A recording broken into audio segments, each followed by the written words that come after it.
খায়বার ভেঙে চুড়ে সাকার করে দিয়ে ইহুদিদের সাথে যুদ্ধে বিশ্বনবী বিজয় লাভ করে ফেললেন। ইহুদিদের সর্দার হুয়াই ইবনে আখতাব হ্যান্ডকাফ পরে বিশ্বনবীর সামনে এসে দাঁড়িয়েছে। বিশ্বনবী ছিলেন দয়ার নবী, মায়ের নবী। সাহাবারা বললেন, ও নবী, হুয়াই ইবনে আখতাবের একজন কন্যা আছে, বিধবা। বিশ্বনবী মনে মনে ভাবলেন, শত্রুর এই মেয়েটাকে যদি বিয়ে করি, শত্রুর দল হয়ে যাবে আমার শ্বশুর বাড়ি। সুবহানাল্লাহ।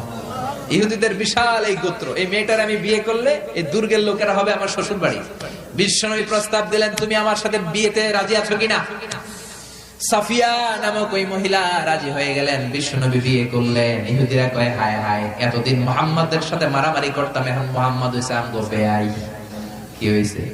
ইহুদিরা কয়, আর কিলাকিলির দরকার নাই, সবাই পড় লা ইলাহা ইল্লাল্লাহু মুহাম্মাদুর রাসূলুল্লাহ সাল্লাল্লাহু আলাইহি ওয়াসাল্লাম।